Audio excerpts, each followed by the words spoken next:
करेंगे दिन भर की तमाम अहम खबरों का 360 डिग्री एनालिसिस। लेकिन सबसे पहले वो खबरें जो बनी है आज की हेडलाइंस।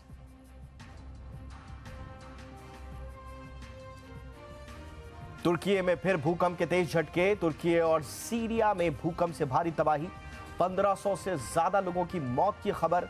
मदद के लिए भारत की टीमें भी रवाना। प्रधानमंत्री मोदी ने किया इंडिया एनर्जी वीक का उद्घाटन, दूसरे देशों को दिया न्योता। भारत एनर्जी सेक्टर में निवेश के लिए सबसे सुरक्षित देश। इंडिया 360 में करेंगे विश्लेषण, एनर्जी सेक्टर में कैसे आत्मनिर्भर बन रहा है भारत।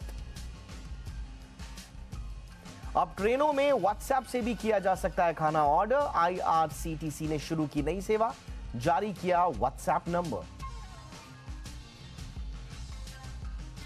अनुमान से खराब रहे टाटा स्टील के क्वार्टर 3 नतीजे, मुनाफे से घाटे में आई कंपनी। अक्टूबर दिसंबर तिमाही में रहा कंसोलिडेटेड घाटा 2502 करोड़। और कारोबारी हफ्ते के पहले दिन बाजार गिरावट के साथ हुआ बंद। निफ्टी 90 अंक तो सेंसेक्स 300 अंकों से ज्यादा फिसला। मेटल, एनर्जी और आईटी शेयरों ने बनाया दबाव।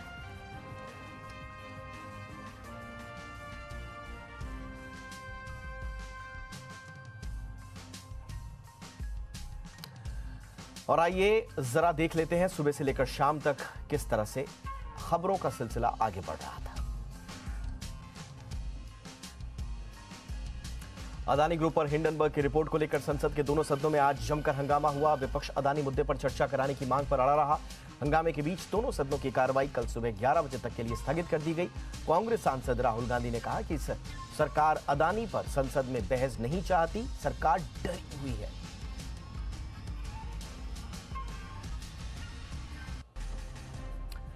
यहां संसद के भीतर अदानी मुद्दे पर हंगामा बरपा हुआ था, तो वहीं बाहर कांग्रेस कार्यकर्ता प्रदर्शन कर रहे थे। कांग्रेस कार्यकर्ताओं ने आज देश भर में प्रदर्शन किया। उन्होंने एसबीआई और एलआईसी के दफ्तरों के सामने प्रदर्शन किया। कांग्रेस की छात्र शाखा एनएसयूआई ने दिल्ली में विरोध प्रदर्शन किया और जेपीसी जांच की मांग की। जम्मू कश्मीर में विरोध प्रदर्शन के दौरान कांग्रेस कार्यकर्ताओं ने बैरिकेडिंग तोड़ने की कोशिश भी की। बेंगलुरु में कांग्रेस कार्यकर्ताओं ने जेसीपी की मांग की और इसको लेकर विरोध प्रदर्शन किया। कांग्रेस कार्यकर्ताओं ने मुंबई में एसबीआई दफ्तर के बाहर प्रदर्शन भी किया। गृह मंत्री अमित शाह ने त्रिपुरा विधानसभा चुनाव प्रचार के दौरान कांग्रेस और कम्युनिस्ट पार्टी पर जमकर हमला बोला। शाह ने कहा कि कम्युनिस्टों के शासनकाल में त्रिपुरा को अधिकार मिला, लेकिन बीजेपी के राज्य में लोगों को अधिकार दिया गया। शाह ने लेफ्ट पर निशाना साधते हुए कहा कि राज्य में कम्युनिस्टों की हिंसा से बीजेपी ने बचाया है। अमित शाह ने यह भी कहा कि कांग्रेस को वोट देने का मतलब है कम्युनिस्टों को वोट देना। उन्होंने कहा कि कांग्रेस पार्टी यहां चुनाव नहीं लड़ रही है, इनके पीछे कम्युनिस्ट हैं।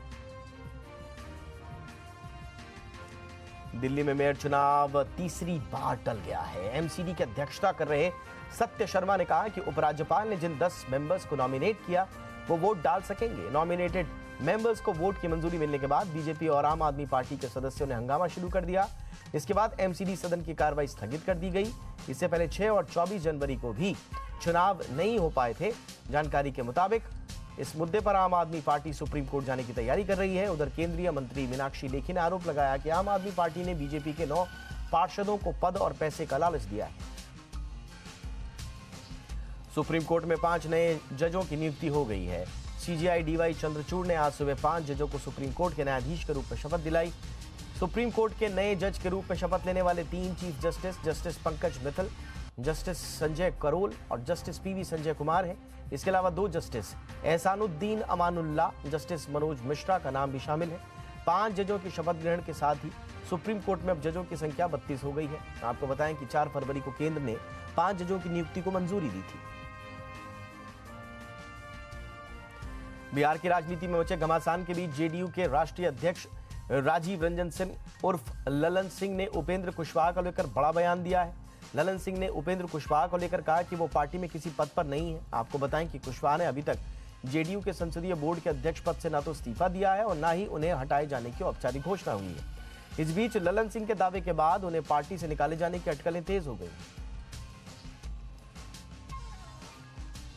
और बीआरएस के विधायकों की कथित खरीद फरोख्त मामले में तेलंगाना सरकार को झटका लगा है। तेलंगाना हाईकोर्ट ने मामले की जांच सीबीआई को ट्रांसफर करने के फैसले को चुनौती देने वाली राज्य सरकार की याचिका खारिज कर दी है। इससे पहले हाई कोर्ट ने राज्य सरकार की ओर से गठित एसआईटी के मामले की जांच सीबीआई को सौंपने का आदेश दिया था।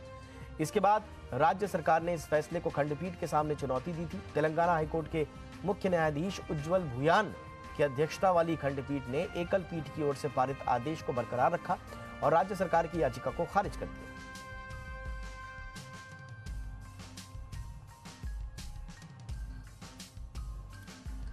और आइए शुरू करते हैं हमारी आज की कवर स्टोरी।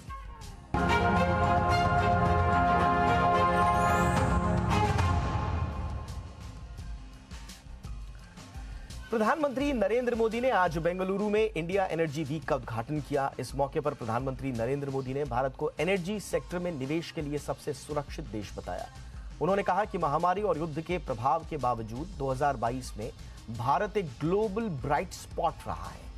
प्रधानमंत्री ने यह भी कहा कि भारत की G20 प्रेसिडेंसी कैलेंडर का यह पहला बड़ा एनर्जी इवेंट है। प्रधानमंत्री ने कहा कि भारत ग्रीन हाइड्रोजन स्पेस में सबसे आगे है और अगले 5 सालों के भीतर भारत 25% मार्केट शेयर अपने नाम कर देगा।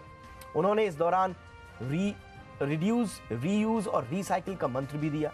प्रधानमंत्री नरेंद्र मोदी ने इंडिया एनर्जी वीक का उद्घाटन करने से कुछ घंटों पहले इंटरनेशनल एनर्जी एजेंसी यानी कि IEA की तरफ से एक रिपोर्ट भी जारी की गई। इस रिपोर्ट में बताया गया कि ग्लोबल और G20 देशों के मुकाबले भारत की इकोनॉमी ज्यादा एनर्जी एफिशिएंट है। रिपोर्ट के मुताबिक भारत की इकोनॉमी वैश्विक देशों के मुकाबले 10% ज्यादा एनर्जी एफिशिएंट है। रिपोर्ट में यह भी कहा गया है कि भारत बहुत कम समय में हाफ से फुल इलेक्ट्रिसिटी एक्सेस की तरफ बढ़ रहा है। लाइफ लेसन्स फ्रॉम इंडिया नाम की इस रिपोर्ट में कहा गया है कि भारत की G20 प्रेसिडेंसी में दुनिया एनर्जी एफिशिएंट होने की तरफ तेजी से बढ़ेगी। भारत के 11 राज्यों में आज से एथेनॉल वाला पेट्रोल मिलना भी शुरू हो गया है। इन राज्यों के कुछ चुनिंदा पेट्रोल पंप्स पर 20% एथेनॉल मिश्रण वाले पेट्रोल की खुदरा बिक्री शुरू हो गई है। उत्सर्जन में कमी लाने वाले बायोफ्यूल्स के इस्तेमाल के लिए बढ़ावा दिया जा रहा है। इसके साथ ही इंपोर्ट पर निर्भरता को कम करने के लिए सरकार पेट्रोल में एथेनॉल मिलाने का काम तेजी से आगे बढ़ा रही है और बहुत तेजी से इसमें आगे बढ़ भी चुकी है। बता दें कि अभी पेट्रोल पर 10% एथेनॉल मिलाया जाता है और सरकार का इरादा 2025 तक इस मात्रा को दोगुना करने का है। ग्रीन एनर्जी को लेकर भारत कितना गंभीर है, इसकी एक झलक इस बार के बजट में भी नजर आई है। बजट में 2030 तक 5 million metric ton green hydrogen उत्पादन का लक्ष्य रखा गया है। इसके साथ ही एनर्जी ट्रांजिशन के लिए 19,700 करोड़ का बजट आवंटन भी किया गया है। इसके अलावा एनर्जी सिक्योरिटी के लिए 35,000 करोड़ रुपए दिए गए हैं। साथ ही सरकार अब बैटरी एनर्जी स्टोरेज प्रोजेक्ट के लिए नियम लेकर आ रही है। बजट से पहले ही सरकार नेशनल ग्रीन हाइड्रोजन मिशन को मंजूरी दे चुकी है।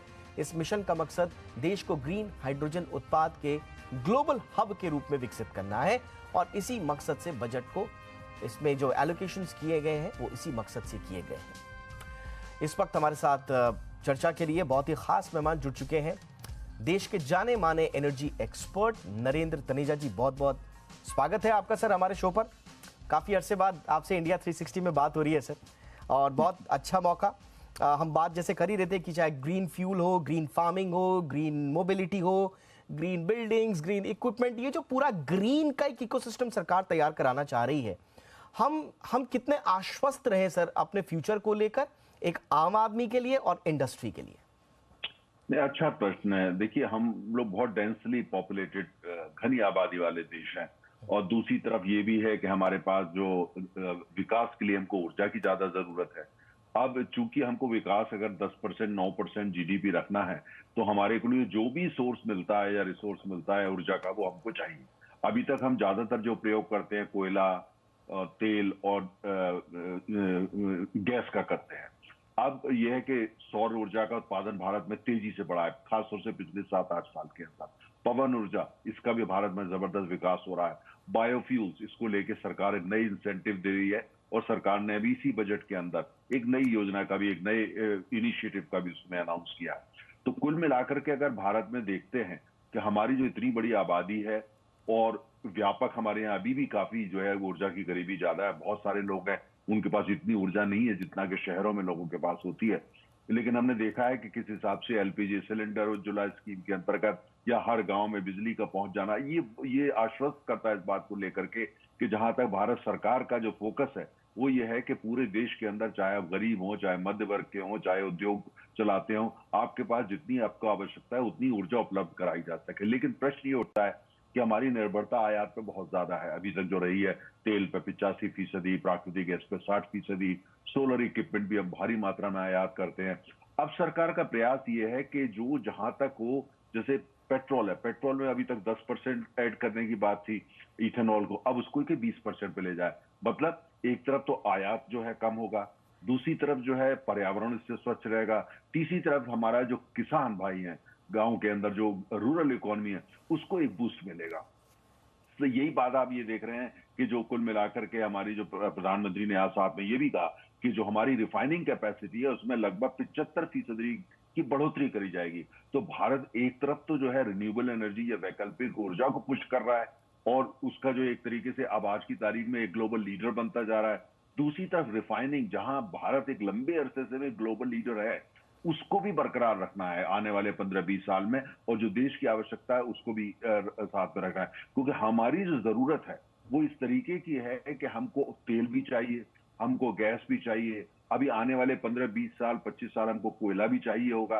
दूसरी तरफ हमारी जो वैकल्पिक ऊर्जा, जो कि ईश्वर ने हमको इतना सौर ऊर्जा प्रदान करी है, उसको भी टैप करना है, पवन ऊर्जा उसको भी टैप करना है, बायोफ्यूल जो हमारे खेतों में होता है उसको भी टैप करना है, और आने वाले समय के अंदर जो समंदर के अंदर जो है वहां पे जो सौर ऊर्जा है उससे उत्पादन, वो एक भारी क्रांति एक आने वाले समय में दिखने वाली है, उसको भी प्रोत्साहित करना है। तो चुनौतियां बहुत ज्यादा है, सब आसान नहीं होता। ऊर्जा के सारे काम जो है वो कैपिटल इंटेंसिव होता है। लेकिन आज प्रधानमंत्री की स्पीच को अगर आप ध्यान से देखें तो उन्होंने एक नया रोड मैप दिया है, संकेत ये भी दिया है कि हम वैकल्पिक ऊर्जा में तेजी से जा रहे हैं, पर साथ में ये भी कहा है, इसका मतलब ये नहीं है कि जो पारंपरिक ऊर्जा है, जो कन्वेंशनल एनर्जी है, हम उसमें भी संभाल के चल रहे हैं। वहां भी हम प्रदूषण कम करना चाहते हैं, जहां तक हो एमिशंस को कम करना चाहते हैं, कार्बन कैप्चर करना चाहते हैं, एक जिम्मेदार ग्लोबल सिटीजन है। लेकिन साथ साथ सौर ऊर्जा में, हाइड्रोजन में हम ग्लोबल लीडर की तरह उभर के आ रहे हैं। तो मुझे लगता है बहुत सारे संदेश एक साथ जो देश को भी आश्वस्त करते हैं, जो फॉरेन के इन्वेस्टर भारत आते हैं, क्योंकि बिना एनर्जी के तो कुछ होता नहीं, उनको भी काफी हद तक जो है रीअश्योर्ड होते हैं कि सरकार की जो पॉलिसी, एनर्जी पॉलिसी है, वो बिल्कुल एक फार साइटेड है और साथ में प्रैग्मेटिक है। Absolutely sir.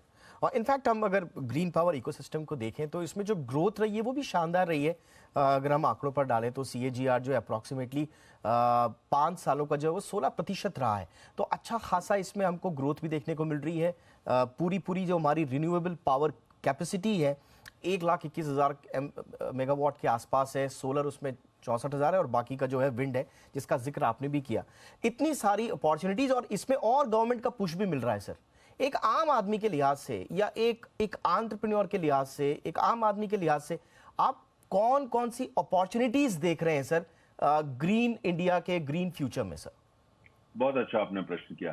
देखिए, अभी आपने बजट देखा, बजट में सरकार ने 10 लाख करोड़ की बात करी है इंफ्रास्ट्रक्चर के लिए, टोटल इंफ्रास्ट्रक्चर। अगर आप उसको बहुत गहराई से देखते हैं तो उसमें अगर आपके पास आइडिया है और आप पहल लेने को तैयार हैं, तो जो वैकल्पिक ऊर्जा है और उसका इंफ्रास्ट्रक्चर, वो उसमें आप देखेंगे प्राथमिकता मिलेगी। और अगर आप जो है एक निवेशक हैं या उद्योगपति हैं या एक इसमें बिजनेस में हैं, तो आप ये देखेंगे कि वैकल्पिक ऊर्जा जरूरी नहीं है कि आप सौर ऊर्जा का जो है उत्पादन करें, लेकिन उससे एसोसिएटेड तमाम सारे उद्योग हैं जिसके अंदर आपको लाभ मिलेगा। पवन ऊर्जा जो देख रहे हैं उसमें विकास हो रहा है, लेकिन जो एक नया क्षेत्र जो खुल रहा है भारत में, बड़ी तेजी से खुलने वाला है कि हमारी इतनी लंबी कोस्ट है, कोस्ट लाइन हमारी लगभग 5,500 किलोमीटर 6,000 किलोमीटर लंबी है। तो ये पूरी कोस्ट लाइन में जो है, खासतौर से ये बंगाल की खाड़ी से शुरू होने वाला है कि समंदर में जगह जगह जो है वो पवन ऊर्जा, जो समंदर के अंदर जो है वो टर्बाइन लगा करके वहां पे ऊर्जा जो है उसका उत्पादन होगा, पवन ऊर्जा का। और वहां चूंकि समुद्र में हवा तेज चलती है, बंगाल की खाड़ी में ज्यादा चलती है, तो वो ऐसी एरिया है जिसके अंदर जरूरी नहीं है कि आप स्वयं जाकर के वहां इन्वेस्टमेंट करें या वहां पे इस तरह का जो है टर्बाइन लगाएं, लेकिन उससे एसोसिएटेड आपके पास दर्जनों अपॉर्चुनिटीज आएंगी जिसमें आप टैप कर सकते हैं। दूसरा, स्टोरेज, जो बहुत बड़ा एक एरिया निकल के आ रहा है, जो स्टोरेज है, एनर्जी स्टोरेज, उसके अंदर आप जा सकते हैं। और चौथा जो है, जो हाइड्रोजन है, हाइड्रोजन जो as a source of energy कोई नई चीज नहीं है। हमने बहुत सालों से 200 साल से पता है कि हाइड्रोजन बहुत रिसोर्स है। लेकिन अब जो पूरे विश्व की में टेक्नोलॉजी डेवलप हुई है, भारत सरकार ने उसके लिए सेपरेट एलोकेशन करा है और साथ में जो इंसेंटिव हर एक दिए जा रहे हैं, तो जाहिर है कि ये एक ऐसी चीज है हाइड्रोजन जिसका उत्पादन जो है बहुत ज्यादा कैपिटल इंटेंसिव नहीं होगा। लेकिन साथ में ये भी है कि जहां जहां उस पर आप जाएंगे वहां पे आप जो है उसका लाभ उठा सकते हैं। उससे एसोसिएटेड जो बिजनेसेस है, एंसिलरी बिजनेस है, जिसमें हजारों अपॉर्चुनिटीज आने वाली है रिन्यूएबल के अंदर, वो सब इसके अंदर निकले। और साथ में हमको कभी नहीं भूलना चाहिए जो कुल मिलाकर के बिजली का उत्पादन है, क्योंकि हम अब इलेक्ट्रिसिटी एज में जा रहे हैं। अभी तक हम जो थे तेल के युग में थे, फिर गैस के युग में आना शुरू हुए, उससे पहले कोयले के युग में थे। अब जो युग शुरू हो रहा है वो बिजली का। अब बिजली का निर्माण आप कोयले से करें या आप डीजल से करें या आप प्राकृतिक गैस से करें या पवन ऊर्जा से करें या उसको टाइडल वेव जिसको बोलते हैं, जो तरंगों से बिजली बनती है, वो बनाए या हाइड्रोजन से बनाए, लेकिन अंततः जो प्रयोग होने वाला है वो बिजली का होने वाला है। हमारा जो पूरा दैनिक जीवन है, हमारा पूरा दैनिक औद्योगिक जीवन जो आने वाले समय के अंदर आप देखेंगे, और भारत तेजी से उधर बढ़ रहा है, चाहे वो सब जगह आपको बिजली नजर आएगी। घर में खाना बिजली पे बनेगा, आप ऑफिस जाएंगे तो गाड़ी आपकी बिजली की होगी, ऑफिस में जब आप पहुंचेंगे तो आपके यहाँ जो विद्युत आ रही होगी चांस वो रिन्यूएबल एनर्जी है। इसके अलावा जो भी आप उद्योग धंधे कर रहे हैं उसमें भी जो बड़ी भूमिका रहेगी वो एनर्जी की और खासतौर से बिजली की रहने वाली। तो बिजली युग में जब आप देखते हैं बिजली युग में प्रवेश कर देश हमारा तेजी से जा रहा है, तो इसपे आपके पास हजारों नहीं लाखों अपॉर्चुनिटीज निकल के आ रही हैं। फर्क सिर्फ इतना है कि अगर आप बिजनेस में हैं तो थोड़ी दूरदर्शिता दिखानी पड़ेगी और ये देखना पड़ेगा, अगर आपको इतनी पूंजी नहीं है कि आप जाकर के सोलर पावर प्लांट लगा सकें या wind offshore wind power plant लगा सकें, आप ये देखिए कि जितना आपका बजट है या जितनी आपके सपने हैं उसके हिसाब से कहां पे जो एसोसिएटेड इंडस्ट्रीज है जो हजारों की तादाद में आने वाली है, 10 लाख करोड़ तो अभी शुरुआत है। और साथ में जो हाइड्रोजन की ये तो अभी शुरुआत है, क्योंकि भारत की सरकार की कोशिश ये है, भारत की कोशिश ये है कि हम अपनी जो निर्भरता आयात पे है 2047 तक उसको जीरो कर दें। आज 86% तेल पे है, 60% गैस पे है, यूरेनियम भी आयात करते हैं, 80 से लेकर 90% सोलर पावर इक्विपमेंट आयात करते हैं। भारत की अब ये कोशिश है कि 2047 तक जब हमारा देश 100 साल का जश्न मना रहा होगा आजादी का, हम ऊर्जा की आजादी भी चाहते हैं, जिसको बोलते हैं एनर्जी इंडिपेंडेंस। ऊर्जा के मसले में हम पूरी तरह स्वतंत्र हो जाएं, हमें किसी देश पे ऊर्जा के लिए निर्भर ना हो सके, बल्कि हम जो है एक एक्सपोर्ट हब बन जाए, हाइड्रोजन के एक्सपोर्ट हब, हम सोलर पावर इक्विपमेंट के हब। आप ये गीगा फैक्ट्री जो बात हो रही है वो इसी को लेकर के हो रहा है। पूरी आपने बेंगलोर में आज देखा 30 देशों के मंत्री थे, मंत्री स्तर पे तमाम देशों के लोग आ रहे हैं। आज जो एफडीआई की भारत में बात हो रही है, ये कहा जा रहा है ब्राइट स्पॉट है। जब आप ब्राइट स्पॉट करते हैं तो ब्राइट जो शब्द है उसका सीधा ताल्लुक एनर्जी से है। बिना एनर्जी के कोई चीज ब्राइट नहीं होती। एब्सोल्युटली। और इसमें कारोबारी और नौकरियों के लिहाज से भी फ्यूचर पूरी तरह से ब्राइट लग रहा है। जो सर ने कहा, मैं क्योंकि बहुत इंपॉर्टेंट बात तनेजा सर ने कही है, मैं इसलिए समराइज कर रहा हूँ एक बार फिर आपके लिए। कहाँ कहाँ पर आपके लिए मौके बन रहे हैं, चाहे वो कारोबारी हैं, नए उद्यमी हैं, नए स्टार्टअप लगाने वाले हैं। सौर ऊर्जा तो परंपरागत रूप से आप इसमें अपना हाथ आजमा ही सकते हैं, लेकिन इसके अलावा जैसा सर ने बताया कि 6000 किलोमीटर के मुझे कोस्ट लाइन है, उससे जुड़े हुए पवन ऊर्जा के जितने भी प्रोजेक्ट्स हैं वहां पर आप अपना हाथ आजमा सकते हैं। स्टोरेज कैपेसिटी को लेकर अगर आपके मन में कोई प्लान है या एक्सप्लोर कर सकते हैं, इसमें आपके लिए कुछ मौके बन सकते हैं। और हाइड्रोजन का इकोसिस्टम जो बन रहा है उसमें भी तैयार हो रहे हैं। एक जो इंपॉर्टेंट बात सर ने बोली, कोई जरूरी नहीं है कि आप हाई एंड कैपिटली इसमें इन्वेस्ट करें, इसके सप्लाई चेन से जुड़ा हुआ जो पूरा इकोसिस्टम है, एंसिलरी सर्विसेज जो है, उसमें आप हाथ आजमा सकते हैं। छोटे छोटे कारोबार आपको एक फ्यूचरिस्टिक अप्रोच, एक अच्छा मुनाफा दे सकते हैं। बिजली युग जिसकी सर ने बात करी, उस बिजली युग में आपके लिए बहुत कुछ छुपा हुआ है। एक आखिरी सवाल सर, अब हम G20 की प्रेसिडेंसी हमारे पास है और हम तो आयात पर निर्भरता कम करना चाहते ही हैं। पूरी दुनिया का भी ये पेन पॉइंट है कि परंपरागत ऊर्जा जो फॉसिल फ्यूल है उस पर आयात की निर्भरता कम हो। ऐसे में भारत सिर्फ G20 नहीं, पूरे ऊर्जा के क्षेत्र में सर लीडर बनने के लिए हम ऑलरेडी बन चुके हैं कई मायनों में, लेकिन ओवरऑल हमको क्या करना होगा कि हम कॉम्प्लीमेंट कर सकें अपनी G20 की प्रेसिडेंसी और अपनी लीडरशिप गोल्स को सर?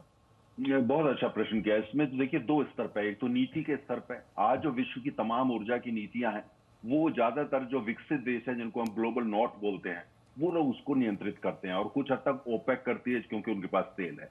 अब भारत ने जो भूमिका निभाना शुरू करा है अब भारत चूंकि जो है वो G20 का अध्यक्ष है इस साल, और साथ में जो ग्लोबल साउथ जो है, जो तमाम विकासशील देश, लगभग 180 देश आज के आबादी के हिसाब से 6.7 बिलियन पीपल जो आज जमीन पे पृथ्वी पे है, वो आज भारत की ओर देख रहे हैं कि भारत उनको ऊर्जा की दृष्टिकोण से नेतृत्व प्रदान करे।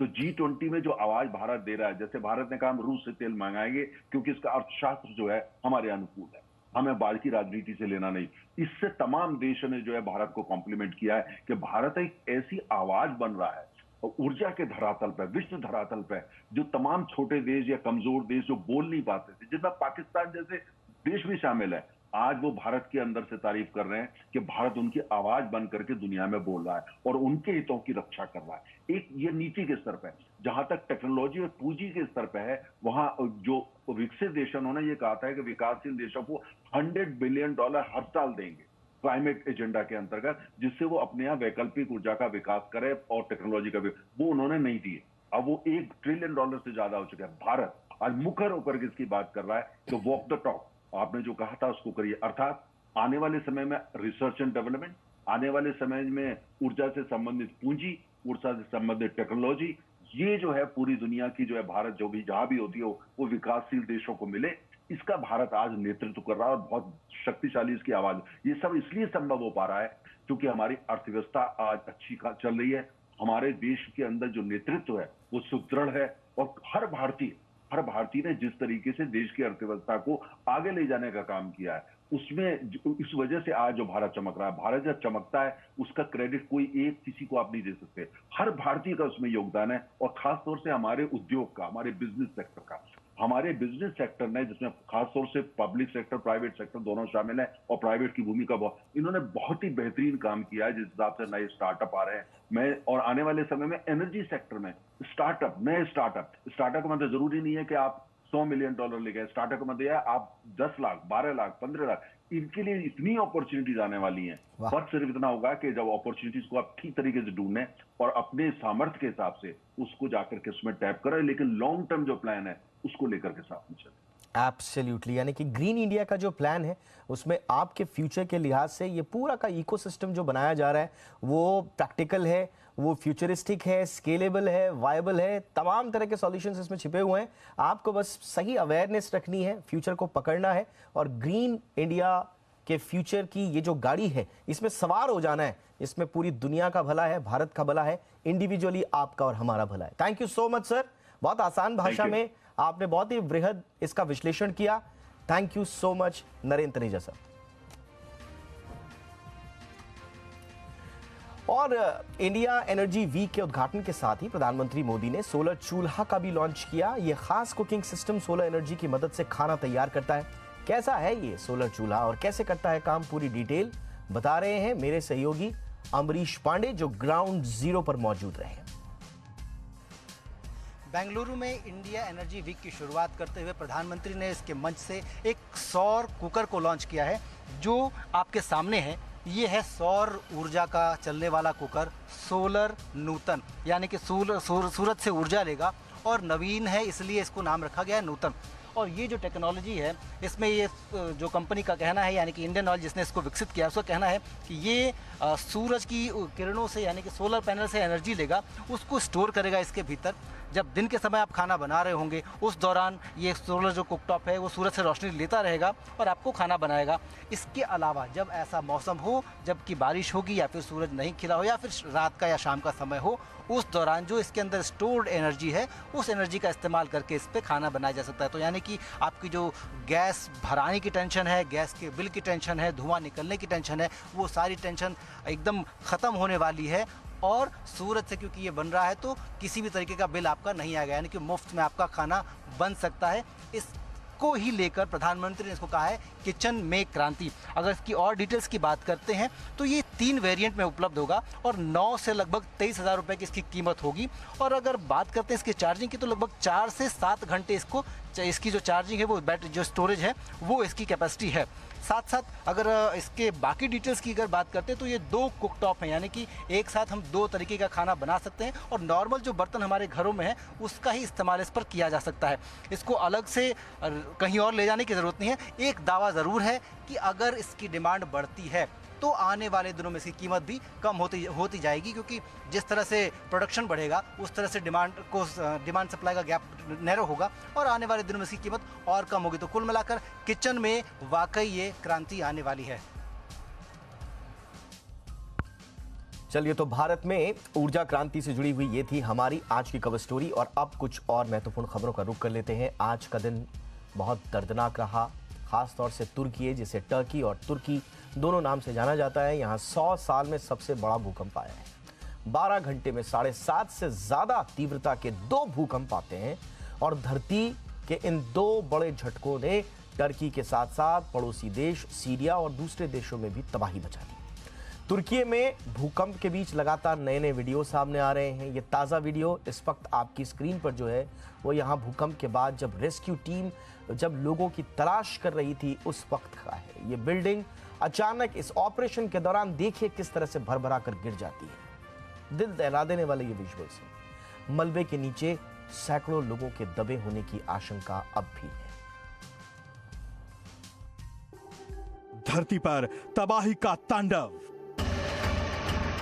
जी हां, मिडिल ईस्ट के देश तुर्की में धरती फट गई है।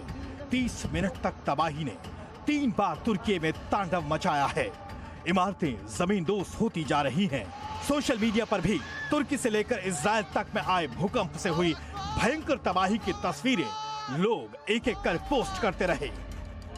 सबसे पहले इस आलीशान इमारत की छत पर बेशकीमती झूमर को झूलते हुए देखिए।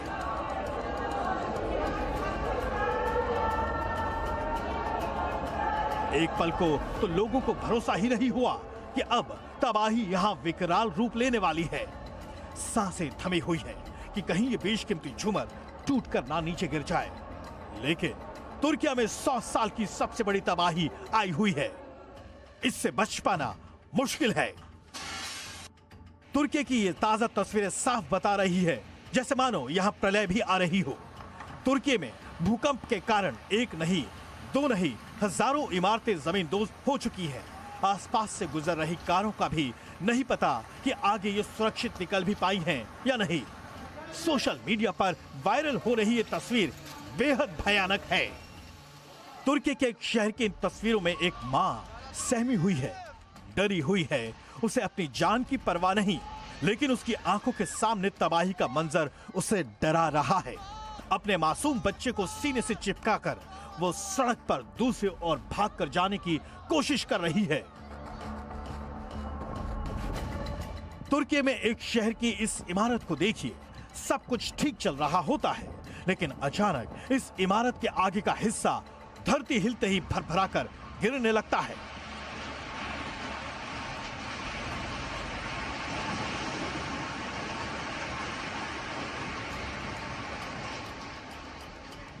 जहां तक नजर दौड़ाओ तबाही ही तबाही। कहीं आग लगी हुई है तो कहीं शहर का शहर पूरी तरह तबाह हो चुका है। धू कर जलता नेचुरल गैस का ये प्लांट बता रहा है कि अब यहां सब कुछ स्वाहा हो जाएगा। ये जगह गैसिंटेप और कहरान मरास प्रांत के पास है, जहां आग बुझाने की हर कोशिश नाकाम दिखाई दे रही है। यहां देख सकते हैं कि यह किसी तूफान से पहले की शांति है, लेकिन कुछ देर बाद ही रिहायशी इलाकों में यह इमारत भी भरभराकर गिर जाती है। लोगों को मलबे से निकालने के लिए लगातार रेस्क्यू ऑपरेशन चलाया जा रहा है। यह बर्बादी का मंजर देखिए। सीरिया के अजाज शहर में करीब 40 सेकंड तक भूकंप के झटके महसूस किए गए थे। इसके अलावा अजमरीन शहर में पेट्रोल पंप के पास एक इमारत गिर गई। मलबे में लोगों को ढूंढा जा रहा है। तुर्की और सीरिया में इस विनाशकारी भूकंप के बाद से यहां के शहरों की तस्वीर बदलती जा रही है। तुर्की के राष्ट्रपति एर्दोगान ने बताया है कि करीब 1000 लोग अपनी जान अब तक गंवा चुके हैं, जबकि 5000 से ज्यादा लोग बुरी तरह जख्मी हैं। सरकार ने चीनी लिंक वाले करीब 232 सट्टेबाजी और लेंडिंग ऐप्स पर डिजिटल स्ट्राइक करते हुए इन्हें तत्काल बैन करने का फैसला किया है। इनमें से कई ऐप ऐसे हैं जिन्हें थर्ड पार्टी लिंक या वेबसाइट के जरिए डाउनलोड किया जा रहा था।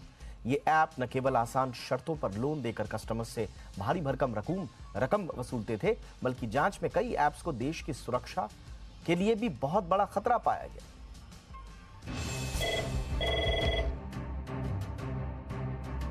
फर्जी लेंडिंग और बेटिंग ऐप को लेकर जी बिजनेस लगातार लोगों को आगाह करता रहा है। ऑपरेशन हफ्ता वसूली के जरिए फर्जी चीनी ऐप्स के खिलाफ हम लगातार मुखर रहे हैं और सरकार तक अपनी बात पहुंचाई। हमारी मुहिम पर सरकार ने एक्शन भी लिया, लेकिन इस बार सरकार ने चीनी लिंक वाले लेंडिंग और बेटिंग ऐप्स पर तगड़ा डिजिटल स्ट्राइक किया है।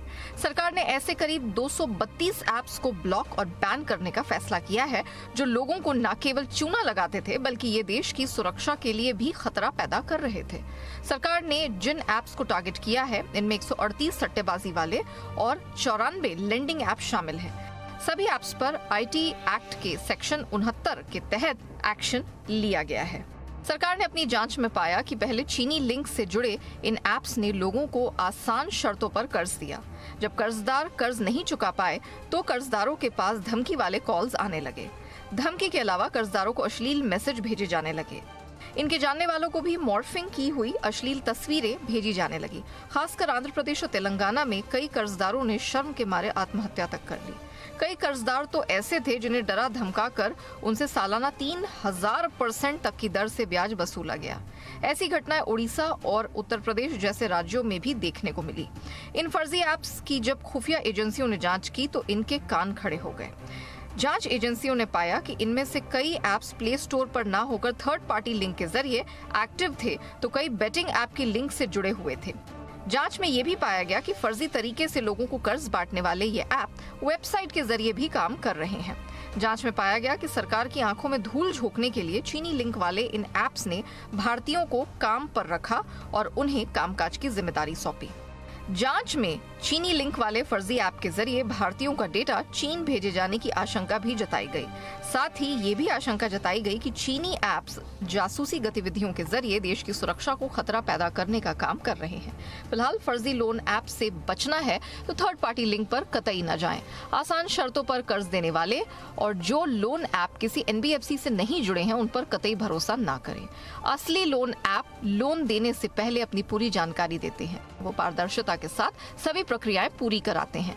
अगर कोई ऐप ऐसा ना कर रहा है तो फिर समझ जाए कि ये खतरे वाले ऐप हैं। फिलहाल एक जिम्मेदार चैनल होने के नाते जी बिजनेस पहले भी चीनी ऐप्स के खिलाफ आवाज उठा चुका है और आगे भी उठाता रहेगा। ब्यूरो रिपोर्ट, जी मीडिया। मुंबई की सबसे बड़ी समस्या है ट्रैफिक। इस ट्रैफिक से निजात दिलाने के लिए इस बार BMC के बजट में काफी ध्यान रखा गया है। जानकारों की माने तो BMC इन प्रोजेक्ट्स को समय पर पूरा करने पर जोर दे रही है। इसके बाद मुंबई को ट्रैफिक जैसी समस्याओं से निजात मिल सकेगी।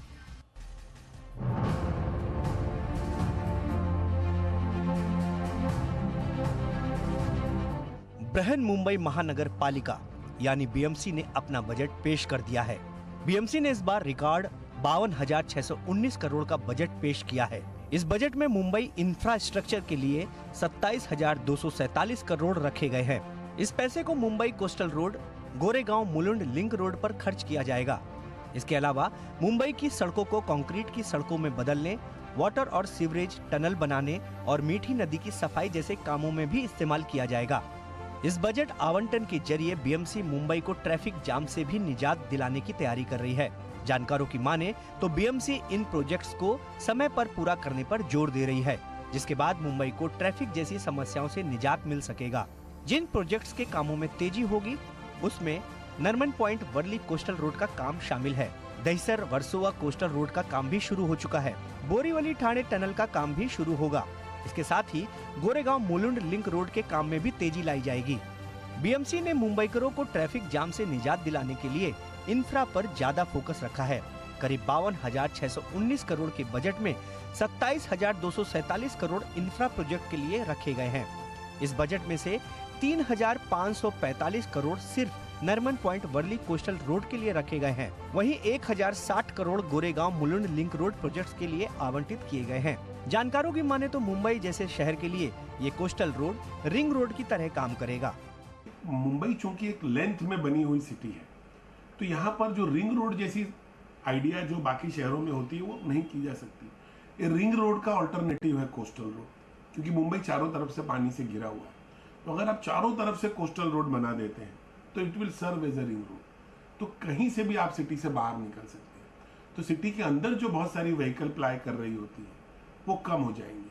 और ये जो टनल इंटरलिंक्स कर रही हैं सेंट्रल को, सबर्बन को, वेस्टर्न को, इससे क्या होगा कि जो बहुत दूर दूर घूमकर गाड़ियां अपने डेस्टिनेशन तक जाती हैं, उनके लिए एक शॉर्टकट उपलब्ध हो जाएगा। एक्सपर्ट मानते हैं कि मुंबई चारों तरफ समंदर से घिरा हुआ है, जिसकी वजह से यहाँ ट्रैफिक जैसी समस्या आम बात है। इससे निजात पाने के लिए मुंबई के इंफ्रा में bridge over road, coastal road और टनल जैसे प्रोजेक्ट जरूरी हैं। बीएमसी के बजट से साफ है कि इस बार इंफ्रा पर पूरा फोकस है। एक बार ये प्रोजेक्ट पूरे हो जाते हैं तो मुंबई का सफर और सुहाना हो जाएगा। सुबोध मिश्रा, जी मीडिया, मुंबई।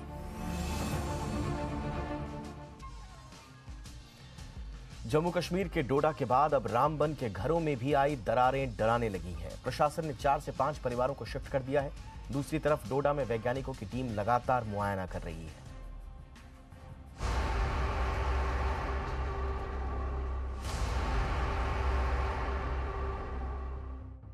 पहले डोडा और अब रामबन।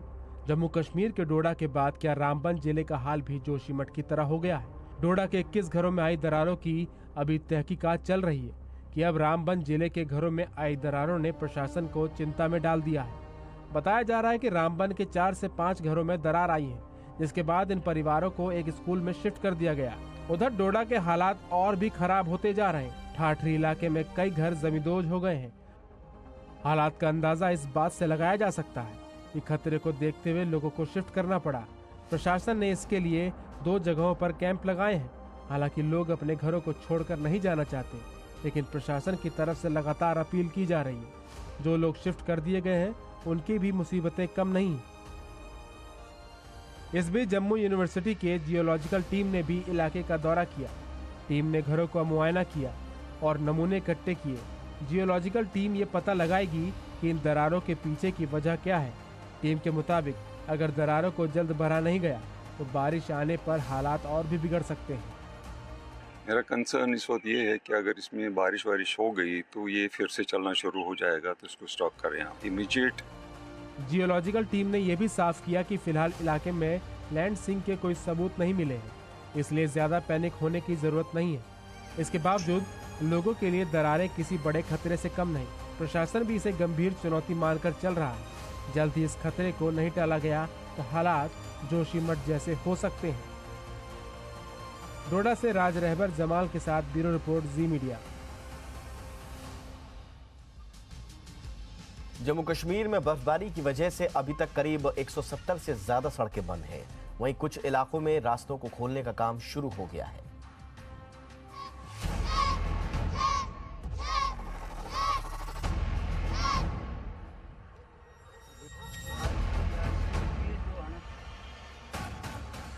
ये तस्वीरें हिमाचल प्रदेश के लाहौल स्पीति की हैं। लाहौल के मियार घाटी में बर्फ की 3 फीट से ज्यादा मोटी परत जम चुकी है। अब इन्हें हटाने के लिए स्थानीय प्रशासन की ओर से अभियान शुरू कर दिया गया है। हिमाचल प्रदेश में 31 जनवरी तक 357 सड़कें और 540 बिजली के ट्रांसफार्मर ठप हो चुके थे। हालांकि प्रदेश में अब मौसम साफ है, धूप खिल गई, लेकिन लोगों के लिए आना जाना एक मुसीबत बन गई है।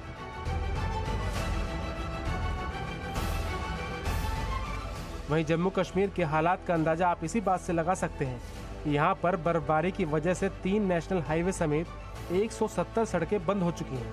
यहाँ की मुख्य सड़कों समेत अनंतनाग की सड़कों पर भी बर्फ हटाने का काम शुरू कर दिया गया। प्रशासन की मदद स्थानीय लोग भी कर रहे हैं। वहीं अफरवत गुलमर्ग में शनिवार को एक बार फिर से हिमस्खलन हुआ। हालांकि इससे किसी भी तरह के नुकसान की खबर नहीं है।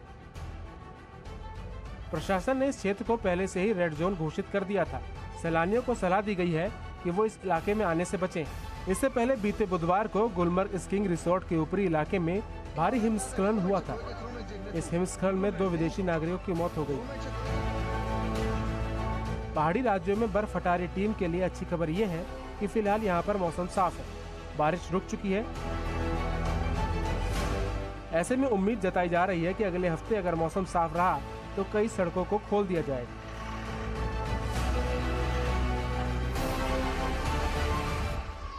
इस बीच जम्मू और कश्मीर के बडगाम के दूर दराज के बीरवा कस्बे की युवतियां बर्फ में मार्शल आर्ट का रोज अभ्यास कर रही हैं।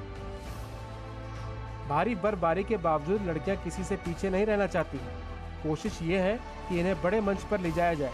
ब्यूरो रिपोर्ट, जी मीडिया।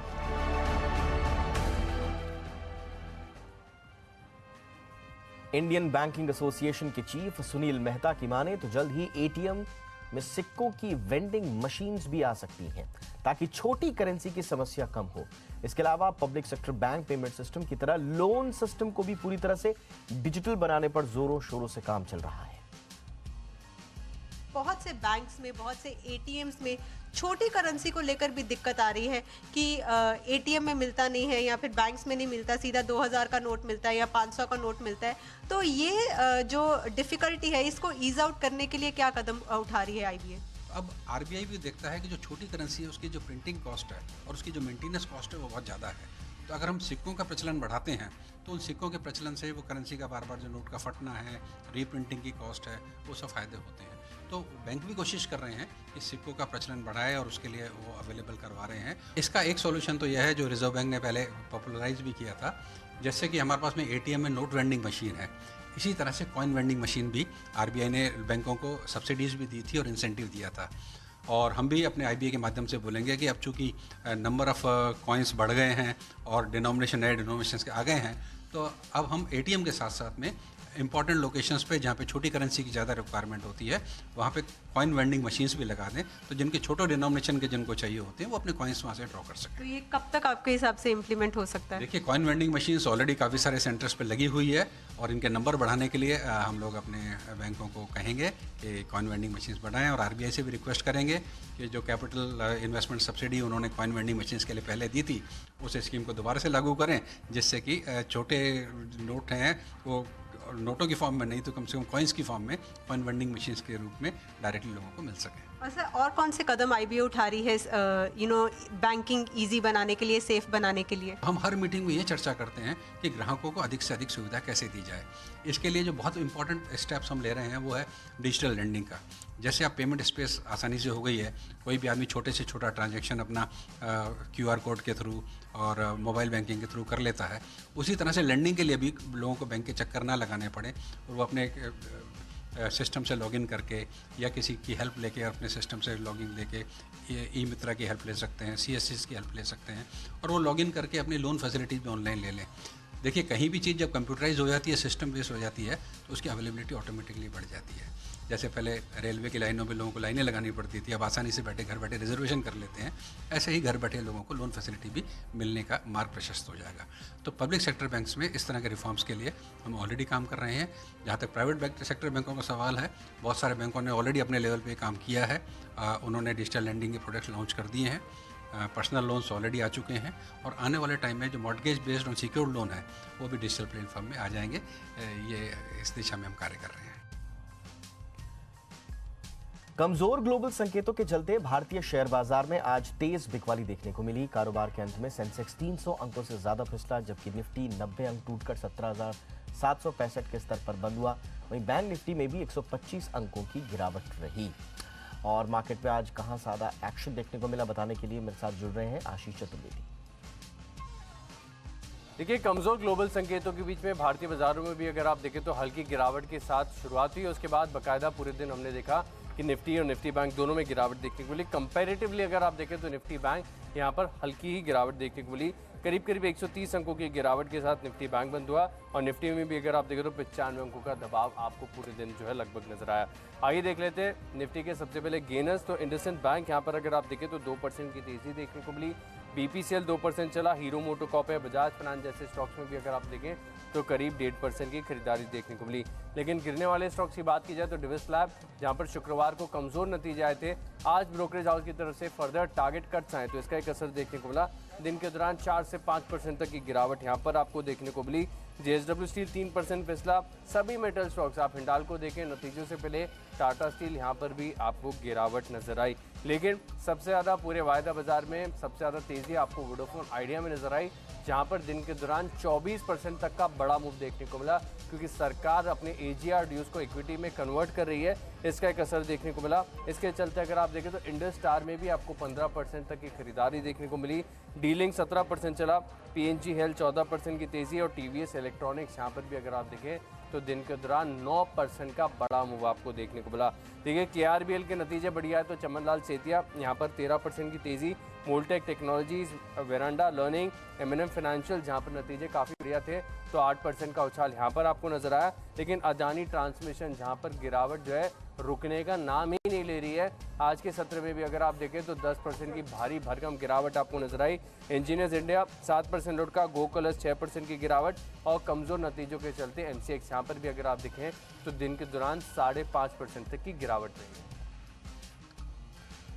अदानी ग्रुप पर चारों ओर से मार पड़ रही है। एक तरफ सरकार और रेगुलेटर्स की ओर से लगातार सख्ती बढ़ रही है तो दूसरी ओर रेटिंग एजेंसियां भी कदम उठा रही हैं, बड़े कदम उठा रही हैं। वीकेंड पर अदानी ग्रुप को लेकर खबरों का कैसा एक्शन रहा, बताने के लिए हमारे साथ हैं अरमान नाहर। देखिए, अडानी ग्रुप में आपको लगातार जो है खबरें आती हुई जा रही हैं, जिसमें अगर आप देखेंगे अभी तक अगर आप खबरें जो पिछले अगर टाइम से अगर जब हमने अपडेट किया था उसके बाद से खबरें, सबसे पहले अगर आप देखेंगे तो S&P ने अडानी ग्रुप की कंपनियों को डाउनग्रेड किया है। अडानी पोर्ट या अडानी इलेक्ट्रिसिटी की जो रेटिंग्स है उसको स्टेबल से बदल कर अगर आप देखेंगे नेगेटिव कर दिया गया है। नेगेटिव आउटलुक गवर्नेंस रिस्क के साथ साथ ये चीज भी दर्शाता है कि क्रेडिट प्रोफाइल की जो कमी है उसके जोखिम को नेगेटिव जो है आउटलुक दर्शाता है। अब उसी के साथ साथ कानूनी प्रावधान के तहत सरकार जो है अडानी ग्रुप के पिछले फाइनेंशियल अकाउंट्स जो है वहां पर निरीक्षण कर सकती है और उसी के साथ साथ कॉर्पोरेट ऑफिस मिनिस्ट्री भी अडानी ग्रुप के जो फाइनेंशियल डिस्क्लोजर्स हैं उनको भी रिव्यू कर सकती है। अगर आप अडानी इंटरप्राइजेस की बात करें तो उनका जो पहले अगर आप बात करें एनसीडी के जरिए जो 1000 करोड़ जो है वो जुटाने की, जो बॉन्ड के जरिए जो 1000 करोड़ जुटाने की जो बात थी उस प्लान को उन्होंने वापस ले लिया है। और सिटी ग्रुप और अगर आप क्रेडिट स्विस के बाद अब स्टैंडर्ड चार्टर्ड भी जो है उन्होंने अडानी डॉलर बॉन्ड स्वीकार करना बंद कर दिया है। और अगर आप देखेंगे सर्किट फिल्टर भी होता हुआ दिखा है। अडानी ग्रीन का सर्किट फिल्टर जो है वो 10% से अब घटाकर 5% कर दिया गया है। और उत्तर प्रदेश पावर MVNL अगर आप बात करेंगे MVVNL जहां पर अगर आप देखेंगे उनको अडानी ग्रुप से जो स्मार्ट मीटर की जो उन्होंने बिड लगाई थी अडानी ग्रुप ने उसे भी उन्होंने रद्द कर दिया है। और बताया जा रहा है कि लगभग 5400 करोड़ का जो है ये ऑर्डर था। तो ओवरऑल ये है पूरा अपडेट जो अडानी पर आपको लगातार मिलता हुआ जा रहा है। और क्यों आज पेटीएम के शेयर में रहा एक्शन, बताने के लिए हमारे साथ जुड़ रहे हैं वरुण दुबे। देखिए, तीसरी तिमाही में पेटीएम ने कमाल कर दिया है क्योंकि एबिटा लेवल पे ये कंपनी मुनाफे में आ चुकी है। और इससे भी बड़ी बात ये है कि समय से पहले ये कंपनी मुनाफे में आई है। दरअसल 2022 में इस कंपनी ने गाइडेंस दिया था कि सितंबर 2023 में ये कंपनी एबिटा लेवल पे प्रॉफिट में आएगी। लेकिन देखिए, दिसंबर 2022 की तिमाही में ही कंपनी ने एबिटा लेवल पे प्रॉफिट कर दिया है, यानी कि अपनी गाइडेंस से 3 तिमाही पहले ही कंपनी एबिटा फ्रंट पे प्रॉफिट पे आ चुकी है। आंकड़ों पे अगर आप नजर डालेंगे तो करीब 31 करोड़ के आसपास का एबिटा प्रॉफिट जो है कंपनी ने जनरेट किया है। पिछले साल के मुकाबले अगर आप देखेंगे तो करीब 425 करोड़ के आसपास का फायदा जो है कंपनी को एबिटा लेवल पे हुआ है। कंपनी की आय में 2021 मार्च से अगर आप देखें तो 2.5 गुना के आसपास की बढ़ोतरी हुई है। वहीं कंपनी का जो एवरेज मंथली ट्रांजैक्टिंग यूजर्स है उसमें अगर आप देखेंगे तो 32% के आसपास की बढ़ोतरी वहां पे भी देखने मिली है। इनफैक्ट एबिटा पे अगर आप देखेंगे तो दिसंबर 2021 में कंपनी को करीब 393 करोड़ के आसपास का घाटा था। मार्च 2022 में 368 करोड़। इसके बाद देखिए लगातार ये कम होता गया और अब फाइनली कंपनी एबिटा फ्रंट पे प्रॉफिट में आ चुकी है। सिर्फ यही नहीं, कंपनी का ये भी कहना है कि बहुत जल्द ये फ्री कैश फ्लो जनरेट करना भी शुरू कर देंगे। और ब्रोकरेज हाउसेस को भी ये बात काफ़ी अच्छी लगी है। गोल्डमैन देखिए, इन्होंने खरीदारी की सलाह दी, प्राइस टारगेट अपना बढ़ा दिया है, 1120 से बढ़ा के 1150 का किया है। इनका कहना है फिलहाल जो कंपनी का एबिटा मार्जिन 2% के आसपास है वो आगे चल के बढ़ के करीब 6% के आसपास हो सकता है। साथ ही साथ FY24 के लिए इन्होंने अपना एबिटा अनुमान जो है उसमें 30% के आसपास की बढ़ोतरी की है। सिटी भी खरीदारी की सलाह दे रहा है, लक्ष्य इन्होंने भी बढ़ाया है। CLA से खरीदारी की सलाह दे रहा है, 650 से बढ़ा के इन्होंने लक्ष्य 750 का किया है। और मॉर्गन स्टैनली भी यहाँ पे इक्वल वेट का कॉल दे रहा है। तो इस कंपनी का परफॉर्मेंस जो है तीसरी तिमाही में काफ़ी बेहतर रहा है। कंपनी ने अच्छी खासी ग्रोथ डिलीवर की है। समय से पहले कंपनी जो है वो एबिटा फ्रंट पे मुनाफे में आ चुकी है और ब्रोकरेज हाउसेस को भी ये बात काफ़ी पसंद आई है और इसके लिए सबने एक बड़ा थम्स अप जो है इस कंपनी के नतीजों के बाद दिया है। तो इंडिया 360 में आज बस इतना ही। हैशटैग याद रखिए, #ZIndia360। कोई राय, कोई सुझाव हो तो जरूर भेजिए। नमस्कार।